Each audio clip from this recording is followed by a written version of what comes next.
Hey, what's up everybody? Thank you for clicking on the video. This is David Pendleton, and now I'm going to be covering the back 9 holes Pro Division Bierfest tournament. I'm super pumped up that I got everything done today. Since I was off work, I was able to get both rookie and pro completely out. This accounts at a minus 33. As you can see, scores on Tier 3 Pro are going to be super high. It's going to be very tough to bring home a gold. We got to adjust right, and we have got to hit perfect shots. Minus 33 on this one, minus 32 on this one. Still not good enough for the top spot, but I did my best, and we move on to the final round. So I'll see you there on Saturday or Sunday morning. All right, but let's go ahead and go to hole number 1. So hole number 1 here, I'm going to show you the preferred way for me to play this hole now. And, I do like the rough bump on the second shot. This shot was shared to me by Andrew. He's a friend of mine. He's a great pro player.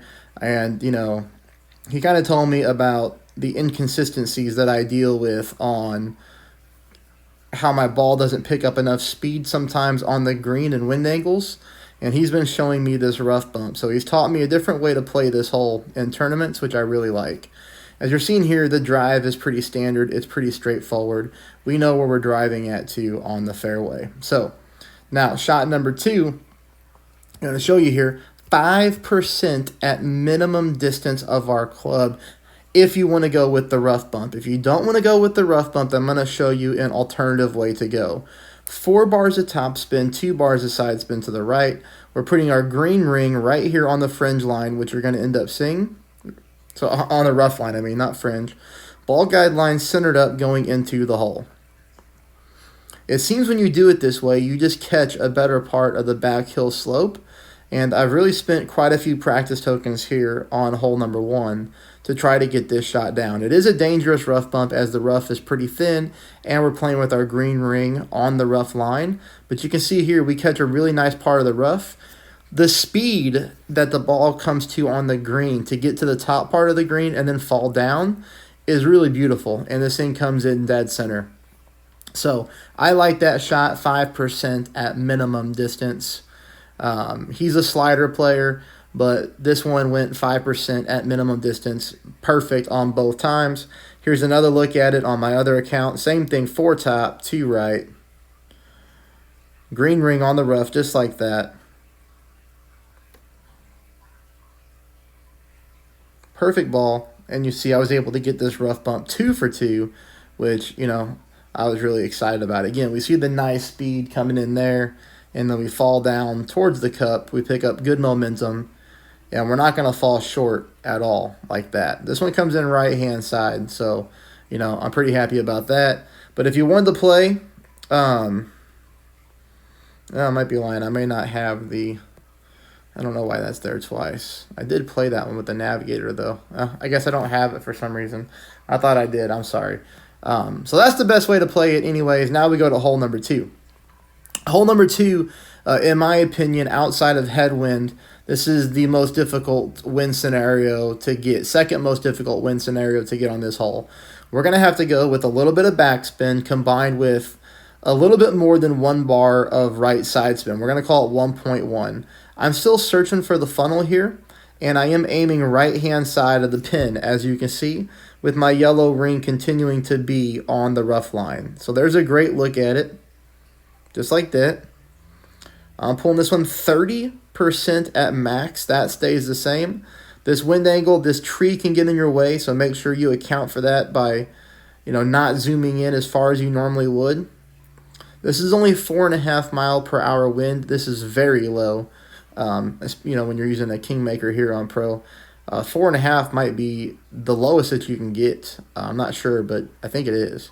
You can see here we get the nice zoom-in camera angle. We're dead center for the hole-in-one. Hole 2 has been treating me very well this entire tournament, and I picked that one up on both accounts. I'm only showing you one drop because they were both 4.5 mile per hour winds, so, it was basically rinse and repeat for me on that one.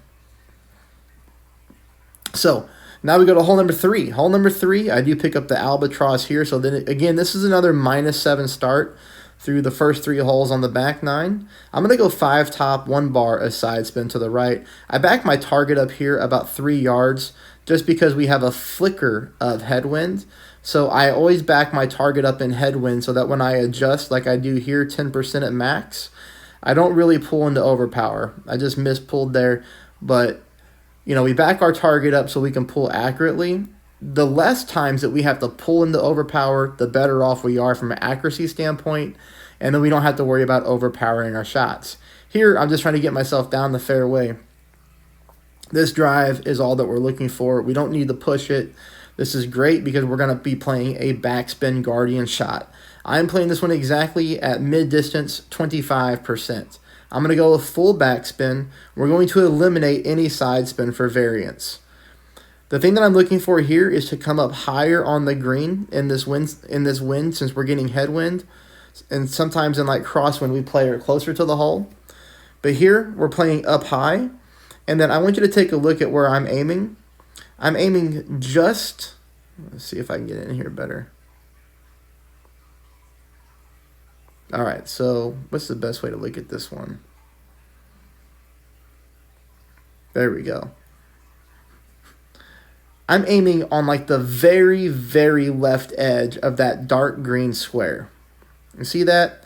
So in that dark green vertical row, I'm aiming just on the left edge of that, right before it switches over to that lighter green square. Maybe playing it like directly in the middle. Now, I'm not saying this shot's going to fall for everybody because, you know, you could run into things like how far do you get on your drive? How not far did you get? Are you playing at mid, medium, or max, or somewhere in between? But I do think this gives us a really good reference point. You can see that we do catch a little bit of a slope here, and our backspin comes in, and we hit it dead center for the albatross.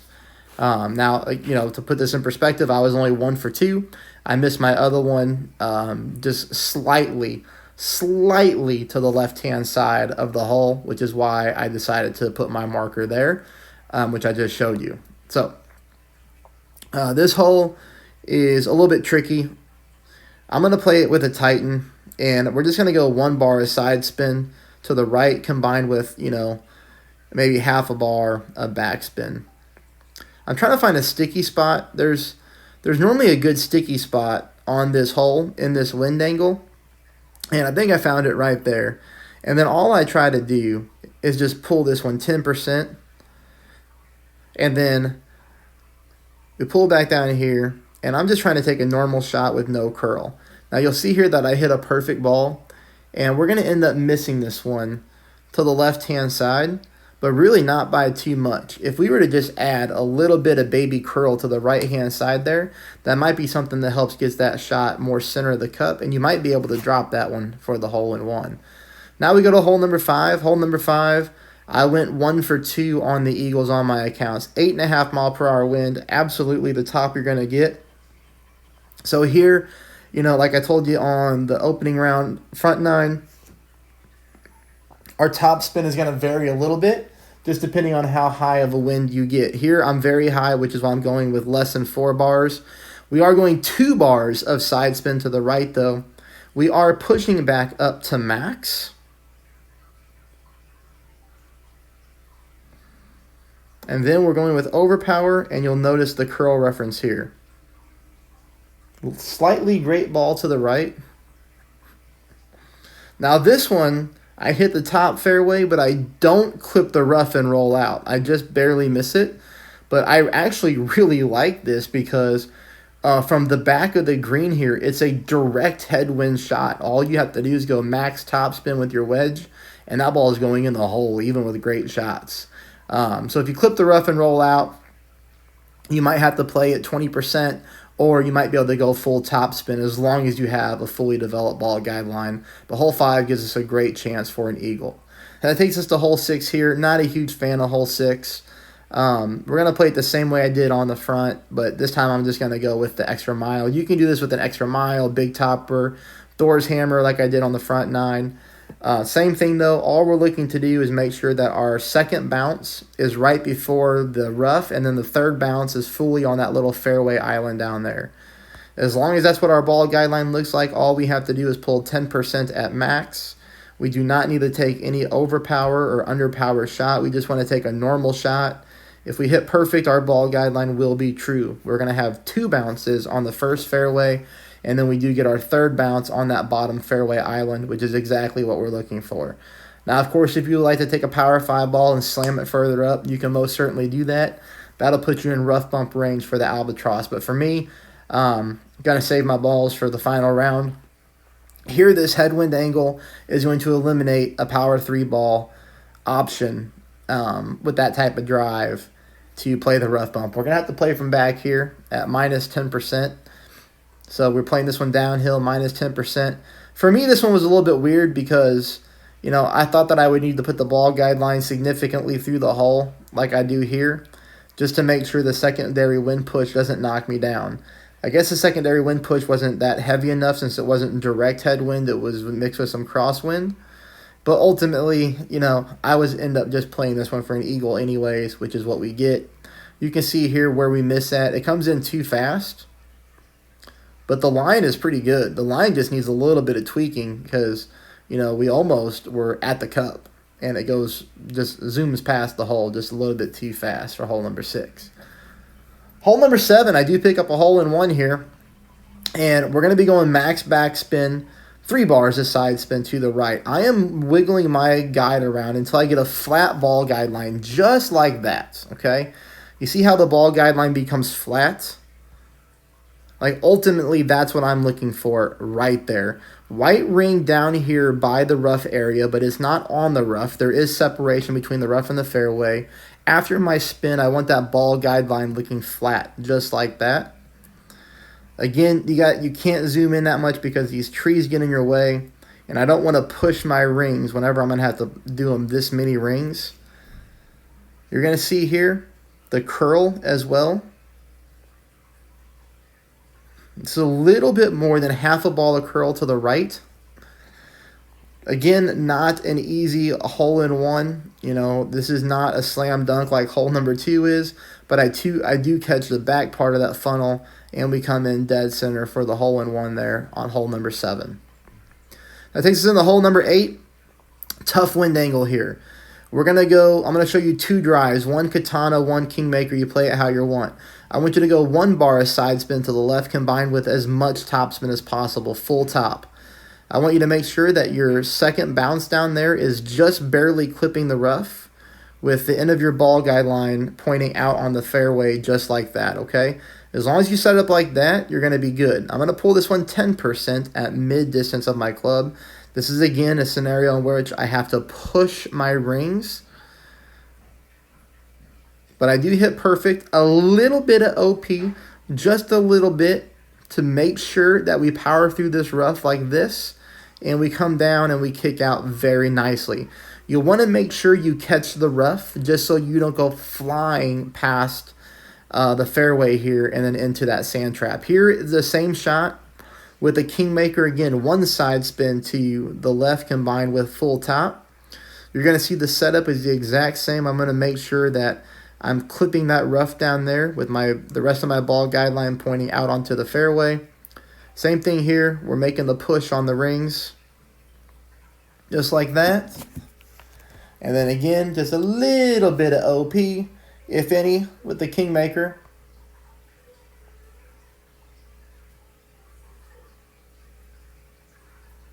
And we get that thing nicely down onto the fringe to chip in.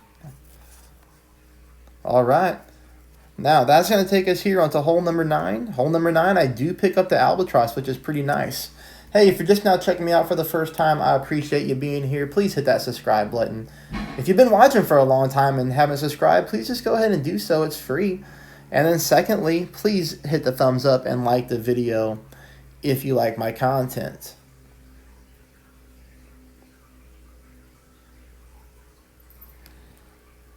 So you see here, this drive we've been playing the same way as we have. And we are trying to get as much distance on this drive as possible without rolling into the rough. Here, I left a little bit of room. You know, I would like to get, those extra yards, but that's okay. We're playing minus 20% at max. I'm going to serve you up an Albatross here. Same thing, around 4 bars of top spin. Somewhere between 3.5 up to 4.5, depends on where you're at. You got to try to find the sticky spot, a little bitty sliver of left spin. For me here, you're going to see I'm aiming right-hand side of the flag stick again, just barely.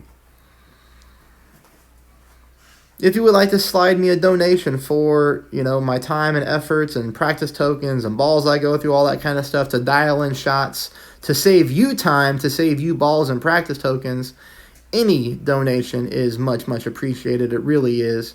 Check out the comment section below for a link to my PayPal. I'm excited for this albatross. I hope you get it too. I'm even more excited to be taking all 4 of my accounts, 2 in Rookie, 2 in Pro, to the final round, and I will talk to you all this weekend. Best of luck, everybody. Thanks for watching.